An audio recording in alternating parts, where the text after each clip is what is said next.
Welcome to the Redbird Report, your destination for the latest on the St. Louis Cardinals. Here are your hosts, BK and T-Bone.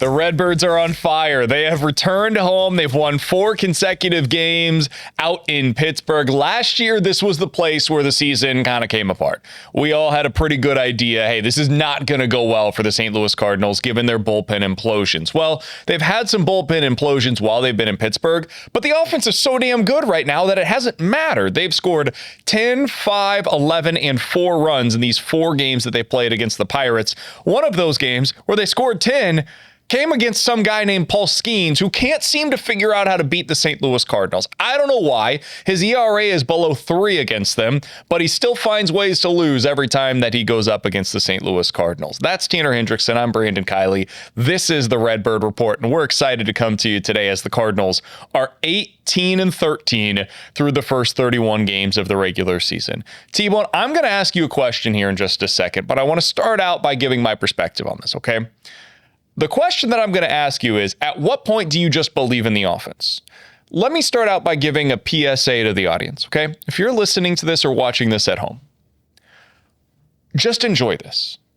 The way that I would recommend anybody that is watching this as a fan watch the season is to not really put any expectations on it.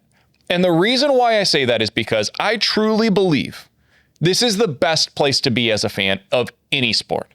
And the reason why is because you came into this season and everything was found money. The Cardinals are 18-13 right now, and every win feels great, and the losses don't hurt you.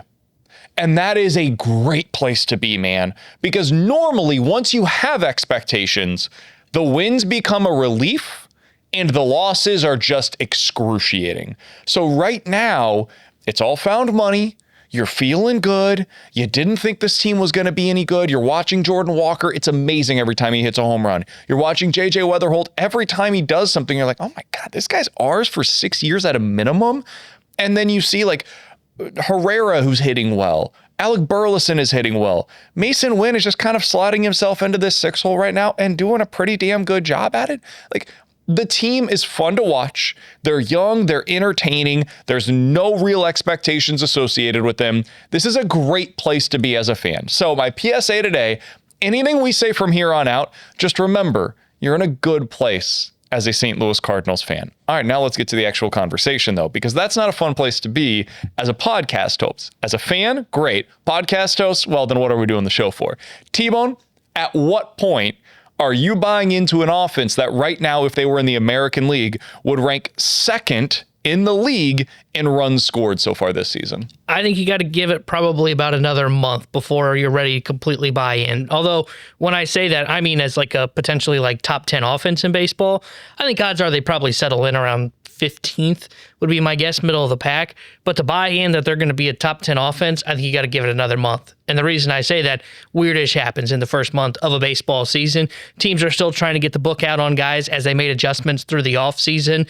And they're starting to figure out, okay, what is the next path to pitch X player? Right? Baseball hasn't figured out how to pitch JJ Wetherholt yet. They haven't figured out how to attack Jordan Walker yet this season. They haven't figured out how to go after Ivan Herrera this year. So I think in another month, if they continue to be this good of an offense that you laid out there, then it's time to buy in and say, okay, this is going to be a top 10 offense in Major League Baseball.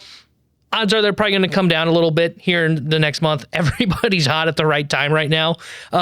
We'll see if that continues. Odds are they're probably going to settle in more in that like 15 to 20 range. But if they do this again for another month and we're sitting here on May 30th and having this conversation, then it's time to buy in and say this offense has really gone to the next level. It might be right now. Let me explain. I'm going to go through some numbers with you. Wait, okay? PSA and now you're buying in? Yeah, here we are. I'm going to go through some players. You tell me if their current OPS is outlandish relative to what you think they will be for the 2026 campaign, okay? All right. Ivan Herrera, 842. That's probably right. Alec Burleson, 801. It's probably right. Hopefully maybe get up to the 840 range. Where he's at right now, though, this is not outperforming expectations by too much. Pedro Paje, 740. Probably outperforming a little bit, for being honest. Okay. Nathan Church, 700. I don't know what to do with him. Mason Wynn, 690. I would say you want more out of him. Right, but right now this is not outperforming. Sure. That's what I'm asking here is like, are we right now at a place that's unsustainable? Like they are wildly outperforming what they probably will be or you thought they were going to be coming into the season. So for Wynn, no. Gorman, 650. No. Urias, 625. No. Victor Scott, 475. No. The conversation is basically, are you buying into Jordan Walker and JJ Wetherholt? That's really the conversation we're having right now. Because JJ's at an 856. I don't know. Walker's at a 905. I don't know. Everybody else, I could see them being right around where they're at right now. And even if you say, hey, Pedro Paje is probably not going to be at a 740. You know who might be? Lars Nootbaar, who's expected to return at some point in the next few weeks. So you could just replace that production with another guy that'll be in the lineup. And maybe at that point, Scott is a guy that comes out at a 475. So you end up actually improving from where you're at right now with your overall offense. And then it comes back to, are you buying into JJ? Are you buying into Jordan Walker? And that's where for you, the answer is, give me another month. Let me see it for another month and we'll see. For me, man, I think I am. I think I'm believing. I don't know about 900. 900 might be crazy for Jordan Walker. That means you think he's going to be one of the best hitters in baseball all season long. I don't know if I'm there yet. I think Jordan Walker's a good hitter, though. Like, I think I'm there. I think I'm for the 2026 campaign. I have no idea how long this will last, but for 2026, I think this is going to be a guy that is a feared member of the Cardinals lineup. I think he's going to do damage. Is he going to be a 300 hitter? Probably not. I think the on base might leave a little to be desired, and I think the average might be a little below 280. I think he might be like a 250 hitter with real pop. Hey, man, I'd sign up for that in a heartbeat compared to where we thought we were going to be this season with Walker. And Wetherholt, like, I'm in. I don't know if this 480 slugging percentage is real, but I think the 380 average is. And you might just end up with like a 800-ish OPS. Maybe you get a boost from Burley. They switch spots in your order in terms of like the overall OPS numbers. That's what this lineup has been so far this season. So I think there's a real reason to buy into what we're seeing with what they're doing offensively through the first 31 games of the regular season. Yeah, and I get it. Like, Wetherholt's one that I don't even know what to poke a hole into. Like, I just assume he's going to struggle because he's a rookie at some point, but he may not. I mean, what he does, like, it's hard to find a hole in his game. Walker's just one of those of, it's not even really probably what he's doing now. It's more so of just how scared I am from the past, right? Like, I still have PTSD of what I saw from 2 years ago and last year with Walker at the plate. And at times, it's not in huge stretches like it was the last 2 years. At times, he does revert back to his old self. You know, we've seen him chase after the sweeper at times in a decent stretch of games where he does it, and it looks like Brant Brown's kind of gotten him back in the hitting lab, and it looks like they're starting to get that squared away. He's not driving the baseball as much. A lot of his hits have been singles here of late, outside the home run he hit today off of Paul Skeens. But, you know, that's more of just where my cautionary tale comes, is it's hard to believe what we've seen from the first month of Jordan Walker because I saw what he was 2 years ago. And I think his numbers are going to come down. Like, I expect the average to come down. I expect when the average comes down, the on base is going to come down. And at some point, he's probably not going to be hitting for as much power. So it wouldn't shock me if he ends up with like a 820 OPS. Now, that would still be surprising from where he was, but that will drag down the offensive numbers a little bit because he's one of those guys, like you said, it's really him and Wetherholt that are pumping this thing a lot higher than we were expecting. They are. I think there are other guys, though, that still have more to give. I think Mason Wynn can be better than this. I think I think Herrera can be better than this. I think Burleson can be better than this. I think you could get more, especially power-wise, from Nolan Gorman. I think the outfield outside of Jordan Walker should be better than it's been so far this season. So I think there are other places in your lineup where you could continue to improve, and that's based upon the Cardinals scoring 155 runs so far this season. It's the first time they have scored that many runs at this point in the year since 2019. that team went to the NLCS. Now, I don't think this team's going to do that. They don't have the pitching to do so, but it's been a while since we've seen an offense perform like this. So if it feels different as you're watching Cardinals games right now, it's because it is different than it's been for a really long time watching Cardinals games. In the last decade, the only times that the Cardinals have scored this many runs at this point in the year are 2016, 2019, 2026. That's it. So it doesn't happen all that often where they're this productive as an offense. And that is going back to J.J. Wetherholt, who at the top of the order is getting on base like 38% of the time so far this season. And I looked this up earlier today. The list of Cardinals to score at least 27 runs in their first 31 career games. So this is not just first 31 games of the season, but of their career. It's J.J. this season. And then you've got to go all the way back to 1954 for Wally Moon, who did that. Oh, stop. And then before that, 1922 with Jim Bottomley. So it's happened 3 times in this Cardinals' illustrious history. And now I want to do one more thing with numbers, fun with numbers. Because the Cardinals right now have a guy by the name of Jordan Walker who's putting on a show. And T-Bone, he has 9 home runs through the first 31 games. How much should you buy into this? It's a fair question. T-Bone's right. He's not done a whole lot in his recent history to suggest that this is going to be sustainable, because everything over the last 2 years would indicate this guy stinks. He's one of the least productive hitters in Major League Baseball. I don't know how many conversations we've had over the last couple of years of what would it look like if he figures it out? And the answer is basically it would be unprecedented. It doesn't happen for a guy to be as bad as Walker was to become a productive major leaguer, much less a good one, which is what he's been so far this season. So he has 9 home runs in the first 31 games.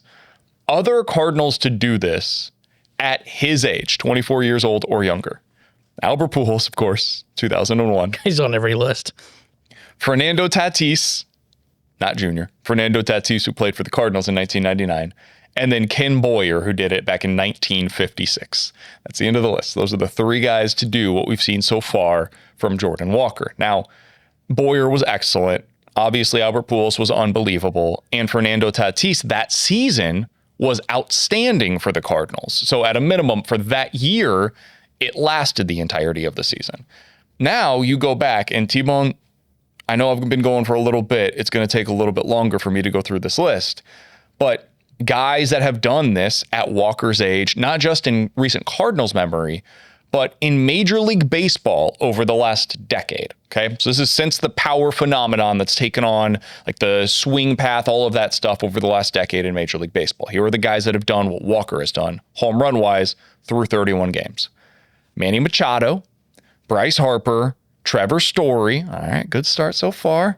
Miguel Sano. All right. Outlier. Oh. There's an outlier, but for 1 year, we were having pretty damn good.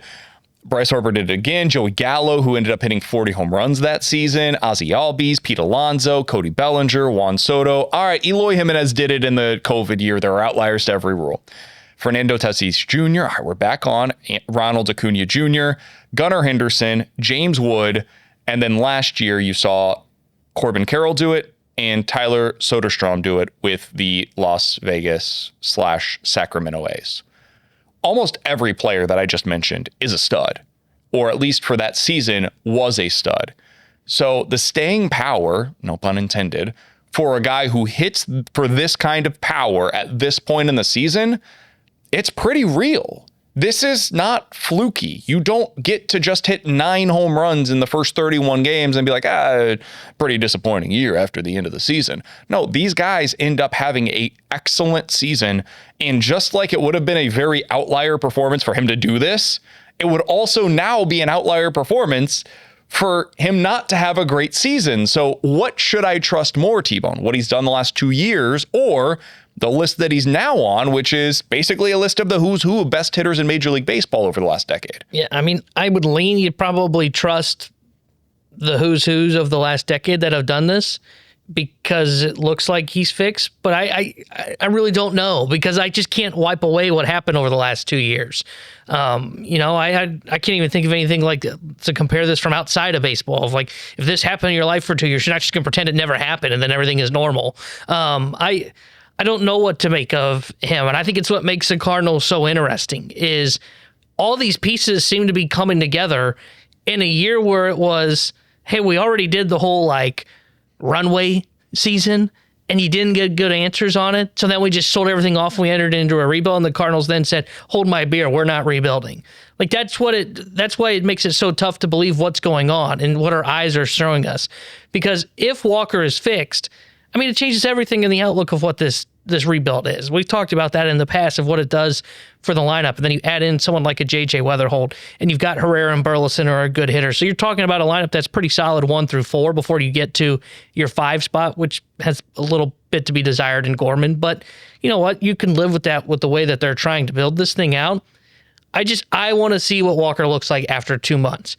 I think that is when it is time to finally say, all right, now we know where he is at. Because after this first month, baseball clearly has been surprised by where Jordan Walker is at. They can't seem to get him out, minus like a little 5-game sample size. All right, well, now that teams know, okay, the sweeper low and away, he's not chasing it as much this year. And when we try to go in, he is crushing the baseball. What happens now? What is the next move for Major League Baseball, and how long does it take him to adjust? Because I don't think we're there yet. I don't think we're there yet on teams making that adjustment. And I'll add this in too. He's still very good against right-handed pitching this year. His splits are very significant versus lefties and righties. Lefties, 1,100 OPS coming into today. Right-handers, 803 OPS, which is pretty good. But that number against righties has been on the decline here of late. So what's he going to be against right-handed pitching for the rest of the season?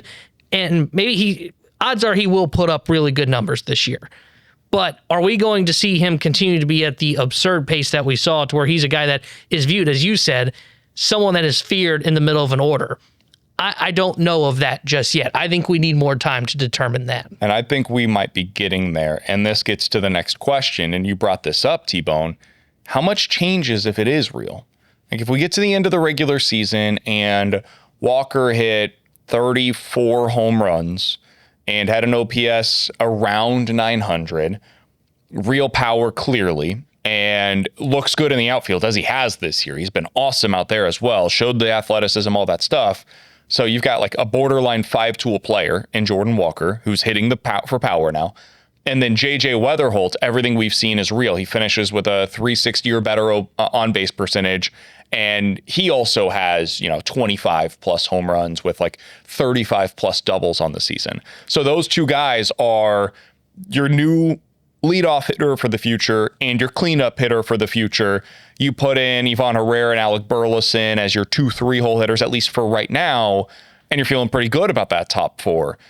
What does that do for this rebuild? Because coming into the season, we talked about it where it's like, all right, you can count on 2 players in this lineup. I think Mason Wynn should be pretty solid, but it's more of like a good for a 6-hole hitter, 7-hole hitter kind of thing. If you've now added 2 more players and they are actually the 2 best players in your lineup, and you have now, for the first time since like Yachty and Albert, I guess, you have produced 2 homegrown stars, that to me would change everything for the trajectory of this rebuild. But what would it mean for Chaim Bloom and what his plans are? Yeah, I find that fascinating, because I know this sounds weird to say, but it almost feels like this has been almost a worst case scenario for Chaim. And the reason I say that is the moment you have those 2 guys that you're talking about in Walker and Wetherholt show up to the big leagues, your timeline has to pick up, right? Chaim may have been looking at this as, hey, I need 3 years, because it's what sets you into a rebuild is your pitching pipeline. Nobody enters into a rebuild that has pitching. Who enters into a rebuild is teams that don't have pitching. They may have the position players, they don't have the pitching. So it made sense for the Cardinals to enter into that rebuild. And they looked at it and said, okay, we're probably going to need 3 years. Maybe we get good answers on Wetherholt, and it's Herrera and Burley, and we don't know on Walker. That doesn't necessarily speed up your timeline, but once Walker broke onto the scene and starts hitting, and now you've got that guy as the cleanup hitter, and you've got the leadoff hitter in Wetherholt, I don't know that you can go into next year telling Cardinals fans, let's wait another year before we're really ready to, I wouldn't even call it pushing, but start to show signs of like, okay, we're kind of trying again. And that's why I wonder if they continue to do this as an offense, Chaim maybe spends this offseason looking to splurge on a starter. He goes into the offseason and says, okay, we're here a little bit quicker. We're actually in year 3 of this rebuild, not year 2. And we kind of skipped a year because our bats got here quicker than expected and developed. So it's time for us to maybe go out and add a starter. higher upside starter that's maybe like a number 2. I'll use Freddie Peralta as a placeholder here.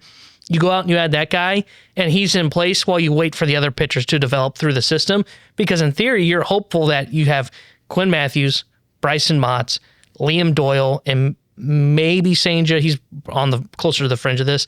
But the first 3 that I mentioned there, you hope those 3 are all ready to go by the end of next year. And if that's the case, you've now got cost control, high upside pitching with a veteran that you bring in from the outside, with a lineup that's already potentially top 10 in baseball. You know what that sounds like? That sounds like what the Cubs did when they were leaving their rebuild. They went out and splurged on the starter before they were actually ready to start winning. I'm so fascinated to see what Chaim does this year because of all of those things. Like, if the Cardinals, if this is real and they're better than we expect, yes, the pitching leaves a lot to be desired, and you're right. Like, that's why you're in a rebuild. And this team right now doesn't have great pitching. Like, even the team that we're watching that's winning, you can see the cracks. If this goes south, I know how it happens. Your offense comes back to the pack a little bit because Walker is not just on a historic run, and JJ maybe like people figure out something. I don't know what it is, but something within his swing, and he's now, instead of getting on base 38% of the time, it's like 32% of the time, which is fine for a 23-year-old rookie, but he's just not at a historic pace either at the top of your order. And now those cracks in the bullpen start to show up more because you're not scoring 6 runs every game, and the rotation getting out in the 5th inning every day, that's going to start showing up more. Your bullpen, you have to go to the underbelly more often, and it all starts to stack up. That's how you get into like a 6-game losing streak suddenly. So that's how it can go sideways. I understand all of that. But like, you look back to the 2022 campaign. The reason I bring it up, that was when Chaim Bloom was in charge of the Boston Red Sox. And that team in 2022, it is quite different than what the Cardinals are doing right now. I want to say that on the front end, because they started the year 10-19. The Red Sox were rotten for the first month of the season. The Cardinals are the opposite, where it's been a surprisingly good start to the season. But then Boston went on a little bit of a run, and they got themselves back into it. And by the time we got into late June, they were 10 games above 500. But then they fell back again a little bit. They were like 500 roughly at the trade deadline. And Boston was furious because this was a team that was coming off the year prior, an ALCS appearance. And they were like, well, push. See if you can get into the playoffs. See what happens. Give yourself the best chance possible. And Chaim decided, no, I'm not going to do that. I'm going to sell our catcher, that's a defensive-minded catcher, to the Astros. In return, I think they got Wilyer Abreu in that deal, if I remember correctly. It's aged pretty gracefully. And then we're going to do a little bit of like soft buying at the trade deadline as well. So they bought and sold, but they didn't really improve their team in a meaningful way that year at the deadline. And Red Sox fans were mad because they were like, I don't understand. What's the point of this? Pick a direction and then go in it. And he's like, yeah, I'm being disciplined. I'm going to take advantage of my selling opportunities. And then I'm also going to, I'll soft buy. I'm not going to give up anything of significance, but I'll go get some stuff that maybe can help us this year. We'll see if we can get in. And he was trying to stay disciplined. And ultimately what it did is it basically cost him his job. Yeah. Because the next year they weren't very good because they were still in the middle of a rebuild. And then they fire him in favor of Craig Breslow, and the last few years have been mostly a disaster for the Boston Red Sox. And I think a lot of Red Sox fans now are looking at it saying, okay, maybe it would have been better for us to just have Chaim Bloom in charge. But I wonder what he does here. Is he going to do the same thing where, hey, Dustin May, we signed you to trade you, go to the highest bidder.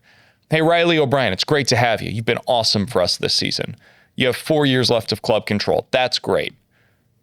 You're getting up there in age. You're over the age of 30. I have no idea if you're going to be good next year, much less 2 or 3 years down the road. We're going to cash in on this trade chip right now, and we're going to sell you at the trade deadline. Oh, and Lars Newpart, it's great that you returned. Thanks so much. Happy you had a nice 2-month stretch here. You were able to boost the offense. We looked good going into the deadline, in part because of you. Congratulations. You are now a New York Yankee. Like, that's the kind of stuff he could still do at the trade deadline. And I wonder what Cardinals fans would do to respond to that, because as I said at the beginning, it's been a hell of a lot of fun to watch. And if your team is 5 or 7 games above 500 and maybe like right on the verge of getting into that playoff race, do you want them to chase that? And they say, no, we've said all along, we're staying disciplined.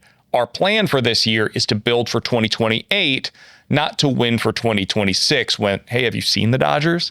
Like, we ain't beaten that team in a 7-game series. It's not realistic. So why are we cashing in our chips now? And where I find that so interesting is because Cardinals fans of any team in baseball, hockey, football, name the sport, they don't care about what your timeline is, right? Nobody stays disciplined from the outside on what the timeline is, because you know what the timeline is? It's like a prospect. You think it's going to be good. You think your timeline's going to work. Hey, 3 to 5 years, we're going to be a contender. Then 5 years go by and you didn't do anything. You know, fans want to see the here and now. And if they start to win and they continue to win like they have so far, I do find it interesting to see what the reaction is going to be, because everybody's loved that Chaim's come in with this fresh voice and this fresh perspective. I would add a caveat on there, like when you listen to his press conferences, he's Mo saying the same stuff. It's just a different voice saying it. And his actions a bit different, to be fair. But they had to go that path. Maybe, but I think Cardinals fans also thought they had to go that path for many years prior to this season. Sure. And for the first time, they've actually done it. I think that's what's different for a lot of fans, is like previously the words and the actions were not pairing together. They sounded like two separate things. And this offseason, the words and the actions, they matched up. And I was like, all right, we're going in this direction. And then you see the actions following suit, including trading Brendan Donovan. And the reason I bring that up, though, is because, like, if he gets to the deadline, and let's just say they are, like, best case scenario, they're first in the Central, but there's a cluster of 4 teams, and they're one bad bullpen week away from potentially falling out of it. You think Cardinals fans really want to see something about, hey, yeah, we're going to end up selling off some of our best pieces? No, they want to see actions that say we're going to buy at the trade deadline. That's the kind of thing that they want to see. The other thing that I find interesting, we've been talking about Cardinals fans. How patient are the DeWitts? I don't think, because as much as we talk about, hey, Mo was always one that wanted to deny rebuilding. Mo didn't do these moves. No. I don't know what Mo truly thought. I think Mo definitely wanted to leave as a winner. I know who didn't want him to rebuild, and that was ownership. And ownership said all the right things this year as well with Chaim. Let's not forget, last year they were not in lockstep with, hey, it's about runway. They were talking about, well, if we win in the first month of the season, then we sell tickets. So how patient are they is, I think, what is going to be the interesting factor if the Cardinals continue to win. Because they might say, hey, look at these weekends, right? The Dodgers just came to town. We sold pretty well. Hey, the Mariners, 30,000 seats in the stands. People seem to like this brand of baseball we're playing. What do you mean, Chaim, you want to sell off Lars Nootbaar, who we get nudes for when he comes to the plate? What do you mean you want to sell off the only 2 good pieces we have in our bullpen? What do you mean you want to trade our starter in Dustin May? No, go out there and add. We're seeing people are coming back to the ballpark. We don't want to sell off and tell them to go away. We want them to actually be coming here if we're a team that's in this playoff race. I wonder how patient ownership remains if they continue to win this way. And that's where he goes to ownership and says, look what happened in Boston. Like, when you don't stay disciplined, you end up in a situation where you get stuck potentially. And the other thing that he can point to is, look what I got at the deadline in 2022. Wilyer Abreu is a really good player. That guy helps them now. Like, he is a big piece of what they're trying to build out in Boston. And you could say, like, I will be able to target that kind of a player in return for Riley O'Brien. I can target that guy that's in like A ball right now. And I know that sounds kind of outlandish, because you're like, man, Wilyer Abreu is really good though. You're not going to get that for some of these guys. Well, no, you also shouldn't have been able to get that for a defensive minded catcher. And he did, because he was able to identify the right talent. Wilyer Abreu was 25 years old when he broke into the big leagues. This wasn't some top prospect, but he came in and in year 1 had a 780 OPS, and then last year followed it up with, guess what? A 780 OPS. Tough start so far this season for him, but man, I think that's the kind of guy that the Cardinals would be saying, Chaim Bloom would be saying, I can go get you the next one. And the way we get this is by cashing in on some of our assets. We've already got Ty Pete, who I'm excited about. They've got Drangelo Sanger, who they're excited about. You know, we just saw Hunter Dobbins, who threw 4 innings today, pretty damn good. Now, the 5th inning happened, and it didn't look as good, but for 4 innings, you're like, okay, I kind of see what this could be long term. So that's where it gets interesting, and I can see both sides of the coin here, where getting aggressive is exciting, it's fun, it's surprising that they're as good as they are, and you never know when it's your best year. Like, what if this becomes the year that is actually your best chance to cash in? Because maybe Walker never has a year as good as this. Maybe JJ never is as good as his rookie season. We would have said that about Jordan Walker as recently as, 6 weeks ago. Nolan Gorman, 2023 happened, and it's never happened again. Dylan Carlson, rookie year happened, never happened again. So you just never know when this is actually your best chance to win. Now, I don't think they have the pitching to do it, but I didn't think the Texas Rangers had the pitching to do it when they did either. And suddenly it all kind of came together for them with Jordan Montgomery as the guy. You don't even have to be the one that beats the Dodgers, right? Good point, yeah. Someone could do the favor for you, and then it becomes more interesting in the playoffs. That's why when we have these conversations here on our show, I'm not selling if you're in a playoff spot. I'm not, because you don't know what it's going to be. Now, to be fair, when we say push, I'm not going out there and acquiring Freddie Peralta from the Mets because the Mets are bad. They might be sellers. I'm not giving up the prospect capital for that. I probably would upgrade on the margins because you know what you're probably trading in those marginal trades? Guys that don't help you both here and now, or here and in the future, excuse me. So I'm okay if they go to the deadline and they end up, quote unquote, veering off the path if it's marginal buys. If it's, let's go out and let's just add another arm to our bullpen. We give up a lottery ticket prospect. Let's be honest, that's what he was for us. Odds are, like Ty P, for example, he was the lottery ticket in return in that Donovan trade. No doubt. The real piece was Senja. Odds are we never see Ty P here at the big leagues. Odds are if you trade him, you get the best piece in return in that deal. I'm okay if they do something like that at the deadline if they're in it, because that doesn't necessarily alter the timeline of their future, and that's nothing more than a projection than anything else. In the here and now, I think you have to, if you're in a playoff spot, you have to play to what your team is, and that is they are a playoff team in a 162-game season. You don't give up on that. It's going to be a fascinating next 2 months if this is the way that things go. Because we still got 2 more months before we really get into these conversations. But, you know, they're 5 games above 500 right now. If you had asked me before the season, will the Cardinals at any point this year be 5 games above 500? I would have said no. Yeah, I would have said no unless they happen to win like their first 5.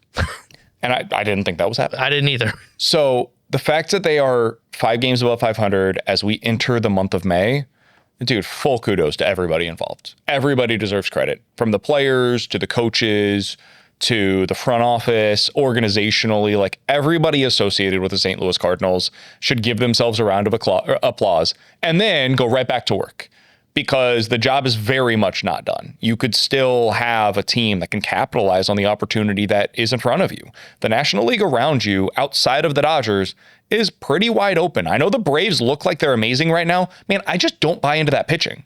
And I'm sure a lot of Braves fans would look at it and say, the National League's wide open. The Cardinals are good. I don't buy into that offense. Like, that's totally fair. But I think there's a real opening here outside of the Dodgers to like come in second place to the Dodgers, which is a pretty nice consolation prize. I do want to talk about what the next week represents for the Cardinals, because yes, you do have 2 more months before we really start talking about the deadline. All of the conversations that we just had come back to the, do you believe what we're watching? Man, the people that are believing in it will have a whole lot more evidence that it's real if they're able to continue doing this against the LA Dodgers and the Milwaukee Brewers. We'll preview those 2 series coming up next year on the Redbird Report.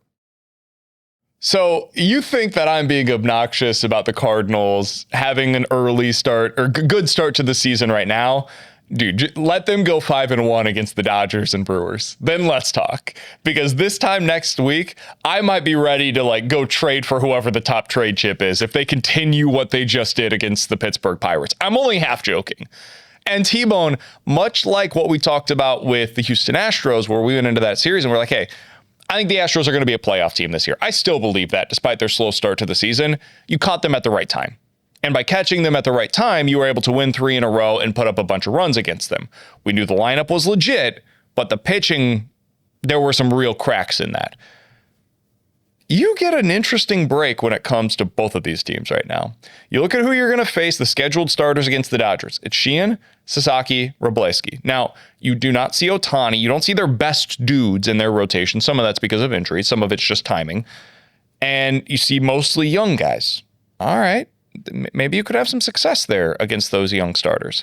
Then you look at Milwaukee. Now you get Mizorowski. Nothing I can do for you there.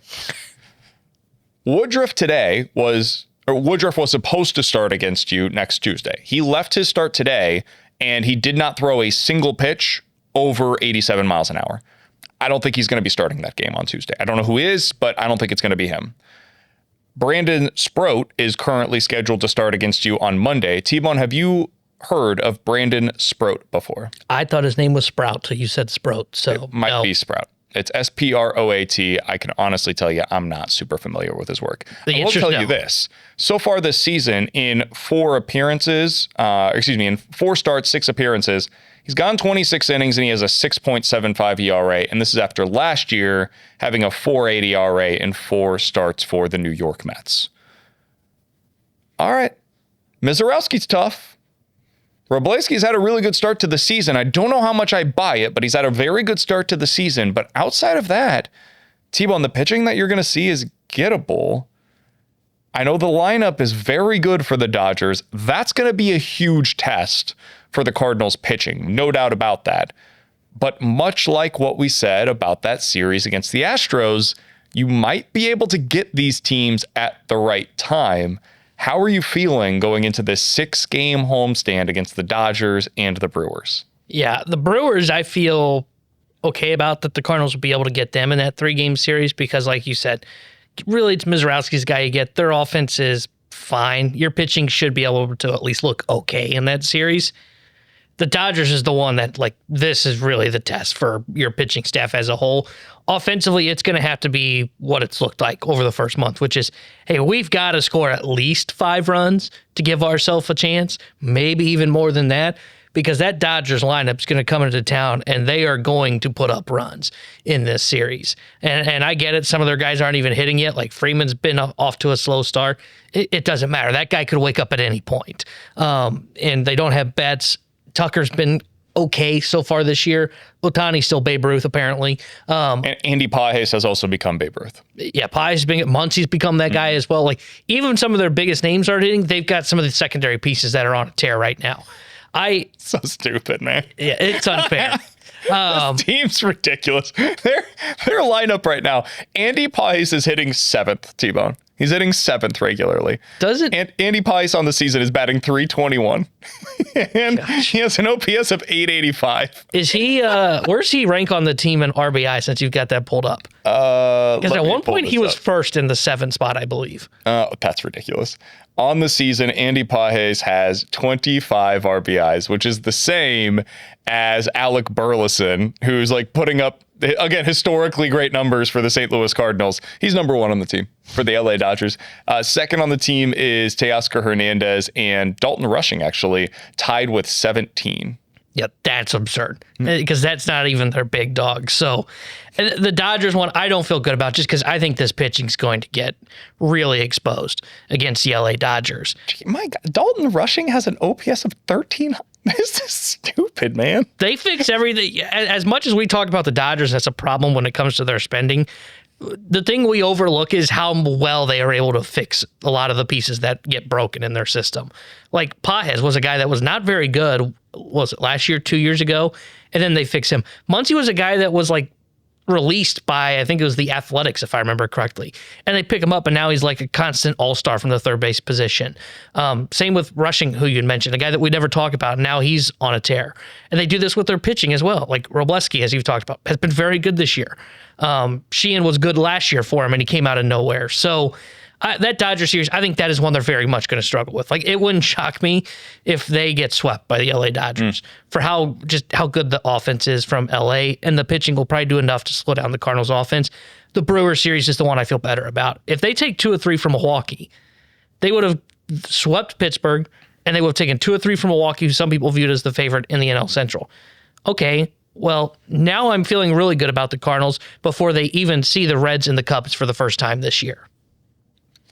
If they can win 4 out of the next 6, I don't care how you do it. You win 1 out of 3 against the Dodgers, and then you sweep the series against the Brewers. You win 3 in a row against the Dodgers, and then you win 1 out of the next 3 against Milwaukee, whatever it is. If you're able to have a winning record against these 2 teams, and you do that coming off of 4 games against Pittsburgh on the road, including 1 where you went up against Paul Skeens, and you're able to win all of those, and you're coming off of a series against Seattle at home where I understand that they lost all 3 games. They were competitive in every one of those games and had a chance to win each of them. And they did not appear to be outmatched against a team that I think has a real chance to come out of the American League. In fact, like to me, if I was picking the AL, that's the team that I think is the most well-rounded right now. I think they have great pitching. I believe in that lineup. I think defensively, they're more than adequate. Like the Seattle Mariners, to me, are my favorite in the American League. And you were right there with them. There has not been a series so far this year, maybe with the exclusion of the Boston series, but even that I think kind of got away from you late in some of those games. I don't think there's been a single series so far this year where I've been like, all right, that other team was just flat out better than you. And that's what I'm waiting for. I'm waiting to see it, and it very well may be the Dodgers or the Brewers who do it. That could happen. That's in play here. But the fact that it hasn't happened yet and we're more than a month into the regular season, that's what's giving me a hard time of being like, I don't believe in any of this. Because it hasn't really had a 3 or a 4 game series yet where I feel like they're outmatched or outclassed by the opposition. Is it a series you're waiting for, or is it a bigger sample size of a stretch of... Because, like, I would say it's not so much a series. Like, if they get just pounded into the ground by the Dodgers, I would go, tip your cap, it's the Dodgers. Yeah. Hell, even if the Brewers did it, I would go, you know what, with your pitching, it's going to happen. The reason I say that is I think it's what happens when the offense goes cold. That's what fair, happens when you go through a, 10, 15 game sample where the offense drops to be in for, in that sample size, bottom 10. Every team goes through it. The Dodgers will go through it at some point this year where they will be a bottom 10 offense for a 10 game stretch because everybody happens to get cold at the same time. My question then will become, what happens to your pitching at that point? Can the pitching overcome an offense that doesn't hit? And the answer is probably no. Like, I'll use the Mariners as an example of what we're talking about here, right? Because the Mariners have already gone through this. To start out the season, their offense was cold. We talked about it when the Mariners came to town. We were like, hey, some other guys are maybe starting to have that uptick right now, but so far this season, they hadn't had a whole lot of success on the offensive side. So they had a stretch in 8 games against the Yankees, the Angels, and the Texas Rangers, where they scored the following number of runs: 0-3-3 in extra innings, 0-7 in extra innings, 1-2-0. That's an 8-game stretch where I think there were 2 games where they scored more than 2 runs in the first 9 innings of the game. So their offense was awful for that stretch of games. How many of those games do you think they won? Because they have good pitching. We would agree. The Mariners are a really good pitching team, right? I know they got off to a slow start. I'll say they won 5 of the 8. Or sorry, 4 of the 8. Sorry, 4 of the 8. They won 1, and it was in extra innings. They won 3-1 against the LA Angels. They lost all of the other 7 games that they had a rough stretch when it came to their offense. The reason I bring that up is because that doesn't make me a non-believer in the Mariners, despite that, because I think that could just be a really terrible stretch. And now the rest of the way, over 162, I think it will normalize and they'll be okay. So that's why I'm waiting for them to just get completely outclassed in a series or a week or a month, whatever it is, because that to me is more symbolic. That to me is more representative of a team that just can't compete. And that's what the Cardinals were supposed to be this year. The Mariners, even in that stretch, they were close games. It was 1-0, 8-7, 2-1, 3-2, 3-0. So they were close. But when you go into that tough stretch that you're talking about, are you losing games 10-0? Are you losing games 9-2? And if that starts to happen, and it happens over a 6, 7, 8 game stretch, now you start to get into a place where I understand why Cardinals fans get into a bad place. Yeah, and that's where I was coming from, is I think because with the Mariners, like you said, those games are close. And in years past, we would see that with the Cardinals, right? When it was the Goldschmidt Arenado era, they would have those stretches, but they would lose tight games. My thing for them is, it's one thing if they get shellacked by the Dodgers. It's another thing if it snowballs then to and then they get shellacked by the Brewers, and then they go out to San Diego, and the Padres take it to them. And this is all happening while the offense isn't doing anything. And that's when it will be the moment of, okay, that's the rebuild. That's the pitching side of the rebuild. The other thing that happens there is, like, right now, I think they believe they're going to win these games. Like, in the dugout, I think they have this belief where we're down 4-2. It's the 7th inning. We're going to come back. We've done this so many times already this season. We're going to find a way to come back. And it doesn't always happen, But it's happened more often than not this year. The close games, you've seen the graphics probably on Cardinals TV lately where they're putting the graphic up of teams that are the best in games decided by 2 runs or fewer this season. Cardinals are like 3rd in Major League Baseball in those categories. I think the Reds have not lost a game yet so far this season. 12-0, I think. It's crazy. That's typically not seen as being overly sustainable, and it normally would be a mark of a good bullpen. Obviously, the Cardinals aren't that, but what it has been for them is they're just a really good offense, and they're out-slugging their problems in the bullpen. The reason I bring that up is because, like, you look at what's coming up for the St. Louis Cardinals, and you're going up against the Dodgers. You're doing all of these other things. Man, I will be very interested to see if they're able to keep it up. And I want to see what it looks like against the best teams that are coming up on the schedule. Dodgers, Brewers, Padres will represent that for them. What do you think happens over the next 6 games? I think they go 3-3. I think they drop 2 of 3 to the Dodgers, and then they win 2 of 3 against Milwaukee. Do you have a player that you're honing in on that you look at what's coming up, whether it's the opposing starters or what you've seen over the last week or so, and you're like, I think this guy is about to go on a heater, or somebody that will continue a heater that's already started? I will hone in on Herrera because he's been getting on base. I think you're about to see, he's at some point going to have to start seeing pitches in the zone. I wonder if this is the series where we really see him take off. Dodgers tried to attack him. They don't want to put him on base and then face Burley, who's starting to heat up a little bit, and face Walker with guys on. So I wonder if they start trying to attack Wetherholt and Herrera. I wonder if we start to see in the next 6 games, Herrera goes on one of those tears where he hits for average and hits for power. You mentioned the guy that I'm going to go with. I think Burleson is heating up. I think we're starting to see him get locked in. You've seen a couple of the doubles, seen some big time power coming out of him lately, and I think we're going to start seeing more and more of that over the course of the next week, especially coming back home against a few right-handed starters. I think you could see Alec Burleson where, like, over the next 6 games, he has 4 doubles and a couple homers, something like that, where it's just, oh my God, every time that guy comes up, he's hitting missiles all across the outfield. So I'll go with Alec Burleson, and I think they go 2-4 in this stretch. That would be my prediction for them against the Dodgers and the Brewers. It's funny, you're a little less bought in on them than I am. Somehow I went 3-3. You went 3-3. I went 2-4 over the course. Maybe it's because I just don't know who's starting in Woodruff's place. That's the thing, man. That's a huge helper. Yeah, it is. You're catching these teams at the right time. The schedule is playing out in a way that it should help them get to a little bit of offense over the next 6 games. It's been a lot of fun to watch so far. It's going to continue to be fun to watch over the course of the season. We'll be breaking it all down for you each and every week here on the Redbird Report. Appreciate you guys tuning in. If you have not done so yet, be sure to either on the audio side of things, download our podcast feed and then subscribe to that podcast feed. That'll make sure that you get it each and every week the moment that it's posted for you.